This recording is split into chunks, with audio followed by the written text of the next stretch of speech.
Hey guys, just want to say before we start, everyone has a right to their own opinion on this channel. This is my opinion. You're all welcome to yours, to share them in the comments if you would like to. And please remember, if you do enjoy it, remember to like and subscribe. But enjoy the video.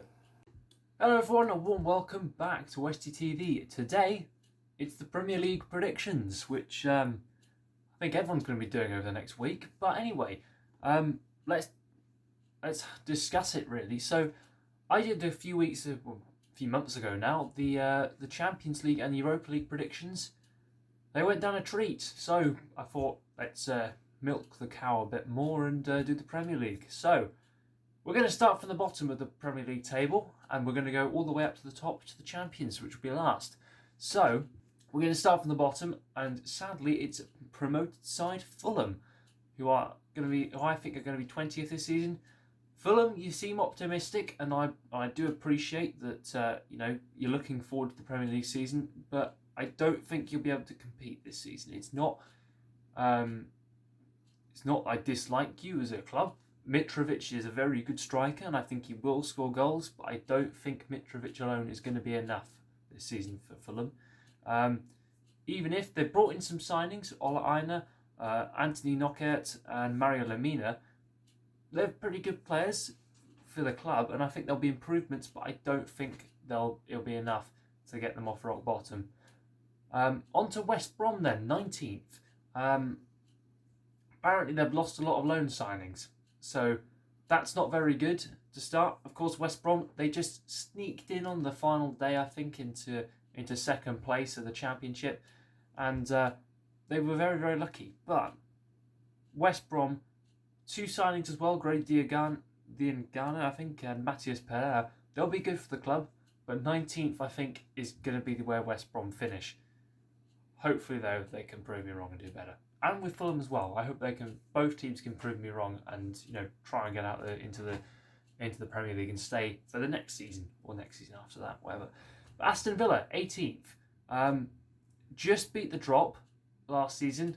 Don't think they'll do very well this season. Of course, Jack Grealish heavily linked with Manchester United over the summer and other clubs, and I think he's going to be unsettled. The one thing you can never have at a club is an unsettled captain, and the only signing this summer as well for Aston Villa, Matty Cash from Nottingham Forest, which is, I've never heard of him, but if you're going to spend money on him, then I hope it helps you. So Aston Villa, sadly, I think this season is going to go down. So on to the first survivor of the Premier League 2020-21. That's going to be such a mouthful to say. You get the picture. But Crystal Palace, 17th. So Zaha, there's been a big talk about Zaha leaving, perhaps for Dortmund, perhaps for a big European club, maybe PSG, someone like that, over the summer. Some of the stuff I've heard, but apparently he's now staying. I've heard something about that, but anyway, it's nuts.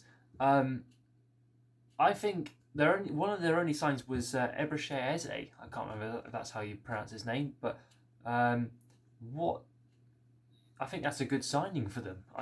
Definitely who they'd need for a front three, and I think they'll help. That signing alone will help him or help Crystal Palace beat the drop. Very good though. 17th for Crystal Palace, definitely. West Ham, 16th. Now I'm going to put a big bet on this. But I think David Moyes is going to be the first to receive the sack this season. I don't expect West Ham to make very much progress from where they were where they were last season. Of course, Mark Noble, the club captain, was unhappy that Greg Diangana, I'm going to mess that name up. I will mess a lot of names up in this video, but he was very unhappy at that departure, and a lot of other players were as well. And if you have unrest in a squad before the season started, how's that going to look on your prospects for the rest of the season? So, for me, West Ham 16th. Very lucky if I think I've been generous. I think with West Ham. So, yeah, let's consider it. Anyway, Southampton 15th. Captain Danny Ings, will he save them again? He certainly did last season. got them up to 10th, but I don't think they'll be as good. I think it was 10th. I can't remember. Someone will have to remind me of the positions. But I think Ings will be Southampton's key player. But I think they could go better than 15th. But 15th for me, it felt right. The 15th was probably where Southampton probably will be. Anyway, 14th, Newcastle. Big headlines this summer, and probably the only signing they were planning probably to make was the Saudi takeover, and it failed miserably, perhaps you might want to say. But the failed Saudi takeover shouldn't bog down Newcastle fans. They've just signed Callum Wilson, confirmed this morning, and I think you'll look forward to this one. Definitely, Callum Wilson's a good England striker, and he will continue into the future, and he'll be a good service to Newcastle. So 14th for me, they'll definitely stay up. Sheffield United, 13th. Now, of course, everyone's surprise story last season was Sheffield United. The heroics of Dean Henderson, Lord Lundstrom, and... let me think, what was his name? There'll be another name that comes up in a minute. But this season, they've not got Dean Henderson. He's gone back to United to fight David De Gea for the number 1 jersey, which I think is going to be a lot of fun to watch. But their post-lockdown form wasn't great at all. They came down from, I think, 5th all the way down to 8th or something. So I don't think they're going to do very well this season. They've tied down, though, a lot of new contracts. They've not opted to sign new players and improve from where they were last season. But they did sign Aaron Ramsdale to fill that Henderson void, and that's a very good signing, I think, for them. Fantastic from Sheffield United in the transfer market and on their transfer business. But this season, I don't think the heroics are going to be enough. Enough for a top 10 place. Right, Brighton, 12th. Signings of Lallana and Joel Veltman. Adam Lallana, Liverpool, coming from the Premier League champions Liverpool. We're very good signing for them. I definitely think he'll perform. I think they'll do well under Graham Potter this season. The manager, of course, came in to try and improve them last season after the departure of Chris Hughton, I think at the end of last season, the year before that. But Brighton 12th seems okay for me, and I think that's probably where they'll finish and end up. Now, this is the big surprising one. 11th, Leeds United. Now, this is big vehicle. But anyway, this is probably the best pre-season for any of the 3 promoted sides, and Leeds have got it absolutely perfect. They've got rumoured signings of Rodrigo de Paul. They've also signed Rodrigo from Valencia, which would be a very, very big signing for them. European experience can get them onto that next level and get them fighting with the top 10. But Helder Costa, Robin Koch, I think, and Ilya Meslier, perfect signings for them. And Marcelo Bielsa is the right fit for the Premier League. He's one of the best managers in the world, and I think he'll take Leeds a long, long way. Hopefully, Leeds have a good season and surprise me as well. I think everyone's eyes will be on Leeds as one of the best promoted sides. Now we come to the top 10. It's time, and it's Burnley time. Now, 10th, they didn't make many... Now Burnley in 10th, not many signings, but I think they could still do quite well. They're now an established Premier League team. They've been here for a very long time. And Nick Pope, their main kind of player, Ben Mee as well, on the verge of those have being picked regularly for England now, which is very, very good. And I think Burnley will do quite well. Right. 9th, Everton. Now, a lot of people remember that Everton don't always have the best seasons. They're now kind of like a midfield team, best of the rest, if you like, from the top 6. But this season, it's kind of getting to one of those points where they go into that cycle again, where they rebuild the team, perform not very well in the league, sell the players, and then they'll start doing well again. If you get what I mean by that. But Alan and James Rodriguez, bringing in Carlo Ancelotti last season as well, they're going to be huge deals for Everton. Perfect deals. and they're the perfect players that Ancelotti needs to succeed at the club. 100%. Everton for me, 9th, and I think they probably will. They could perform better. They could, it all depends on how the top 8 teams do. But on the top 8 teams, though, it's time for 8th, Leicester. Now, Leicester, of course, last season finished 5th. Could have got the Champions League on the final day, which would have been a huge, huge surprise and a huge, huge congratulations for them. But we all know that surprising teams going into Europe in seasons such as Burnley in the past, West Ham in the past as well, they don't do very well. Now, they've had signing, so Leicester, because they're playing in the Europa League this season, they're going to be doing what United and Arsenal were doing last season, and they were playing Thursday and then Sunday afterwards, which isn't always the best for certain teams. And I think that might come as a shock to Leicester, if you get what I mean by that. They're only signing Timothy Castagne from Atalanta, and but I think Leicester, to really compete on the European stage this season, they've got to do a few more signings over the next month, and they're going to need more work. So this team, 8th probably for me, definitely this season. Now 7th may come as a bit of a surprise to a lot of you, Tottenham. Now, Tottenham are going to be set for a very, very difficult start. Now, of course, they came in last season. Pochettino was sacked and replaced with Portuguese legendary coach Jose Mourinho. Now, they've signed Lo Celso on a permanent deal, Pierre-Emile Højbjerg from Southampton, Matt Doherty from Wolves, and Joe Hart on a free transfer. Not the best signings, I'm going to say, in the world. Højbjerg definitely the best of the bunch there, and Doherty.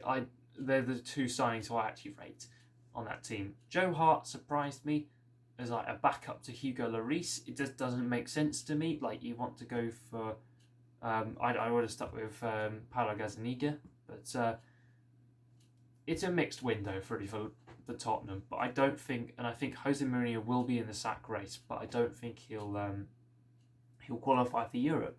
It just doesn't make sense for me. On to 6th, which means it is the first Europa League place.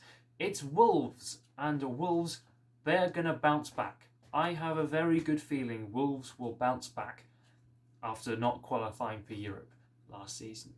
It's of course a shame. They did very well in the Europa League to get to the quarter-final against Sevilla, but it wasn't enough, unfortunately. And Fabio Silva, their only signing, I think, of the summer, fantastic player. The exact kind of player that you'd want to back up Jimenez, or even play with Jimenez. It depends what Nuno Espirito Santo wants to do with him. But he's a great signing for the future. Could become a Wolves legend, perhaps. Who knows? But anyway, on to 5th. This might be surprising to some of you. Arsenal. Now, not going to be. I don't think Arsenal are going to be quite good enough for top 4. Arteta, though, has got the cogs working. They've got this winning mentality now instilled in the squad. They've got David Luiz. They've got Martinez was performing very well as well last season. Just towards the end when Leno got injured. I think Leno will be back for the Premier League this weekend. But Lacazette, Aubameyang and Pepe are going to be a brilliant front three partnership. From a neutral point of view, I think they'll be good. But Pepe was a bit overrated in my opinion at the beginning of this season. But I think he's settled in now. He'll have a good season and he'll enjoy himself. Right. But I think a good summer signing, good summer of signings, good summer of trophies. Can they bring us success forward this season? Right. 4th. I just need to go and change. Can you just give me a second? Just one second. I just need to, yeah. Man United. Right. We need more signings. I'm going to be honest with you, we've been rubbish. Van der Beek. Is he the midfielder we need? Yes. Have we been overtaken by our rivals? Chelsea. Yes. Sergio Reguilón. and Jadon Sancho, they get those 2 signings done, maybe a centre-back as well, I'll be happy. That's it for me. I'm done with Man United now. I could change back and then we'll back to third. Give me a sec. Right, Liverpool. Third. Why Liverpool third? Because they're going to get probably outclassed by their rivals because they've not made a single signing this summer. In a way. I don't think they have actually. But they're going to be a force. But well, they've not really made many signings. I'm going to say Liverpool have not made many high-profile signings that I think they wanted to. Thiago was one huge name they wanted, but I don't think they're going to get him because Thiago said something the other day about him wanting to stay, something like that. But they'll be a force, but they're going to be outperformed, and their rivals are not going to be. Oh, they're going to be ahead of them. Chelsea and Man City and Man United could even challenge Liverpool for that third spot if they're not lucky, if they're not fortunate enough to get there. But if you're a title winner, yes, you might say, oh yeah, well, signings are not what we need. This team's going to be a force and it's going to be the same next season. We're going to go again and we're going to try and win the title. No, you need to. Once you get to the top, you need signings to stay at the top, and if you don't improve on your squad, then there's no desire. So, Liverpool third for me. They're going to be leapfrogged by our next club. Second, Chelsea. What a summer! I am going to literally stand and applaud. Can we just get stand and applaud for Chelsea? Stand and applaud for Chelsea. Yeah, let's do it. Stand and applaud. Yes, I am wearing shorts, by the way. Don't complain. But anyway. Best club this summer, definitely for sure. They've had a brilliant summer. Timo Werner, Hakim Ziyech, Kai Havertz, Ben Chilwell, Thiago Silva. Wow. Frank Lampard's probably been playing too much FIFA career mode when he was off in the summer, but the only signing I think they need to make now is Kepa. Or not Kepa, but a replacement for Kepa. Because he's just rubbish. I mean, you can't take that away from him. He's just been rubbish. So, Andre Onana, they're not going for Jan Oblak. He's too expensive. Andre Onana was one of the leading names mentioned. Nick Pope was also another name mentioned. By that effect, Burnley, that I mentioned earlier. But, Chelsea definitely second. You're not going to. They're a top 2 side. If they go to win the title, bloody hats off to you, mate. But anyway, first, Manchester City. Now, it hates me to say it as a United fan, but I think Man City will win again. Win another Premier League. Ferran Torres, Kalidou Koulibaly, that would be a fantastic window for City. They're the right signings they need. They will want to shoot back after last season's disappointment. They don't want to be seen being triumphed to Liverpool and beaten 3 times by Manchester United. That's not good enough. And Chelsea as well. And winning at Chelsea. It's not. Oh no, and being triumphed to Chelsea on the final day to lose it. But Man City will bounce back. They have done it many, many times before, and the noisy neighbours will prevail. It's very, very simple. But that's pretty much been it. To go through it again, I'm just going to go through and explain.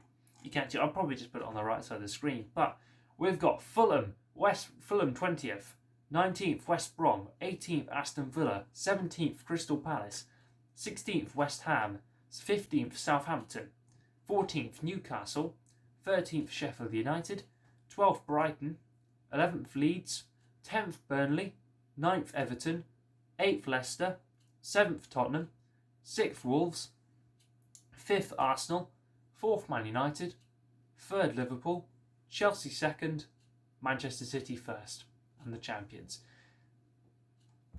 I think we're going to be set for a very good Premier League season. I hope you all enjoy it very, very much. And most importantly, if you enjoyed this video and you want to stay up to date with some of the stuff we do on this channel, most importantly, we're going to try I'm gonna try when I'm at uni to do a Champions League themed show. That will be starting, I think, in October after the draw.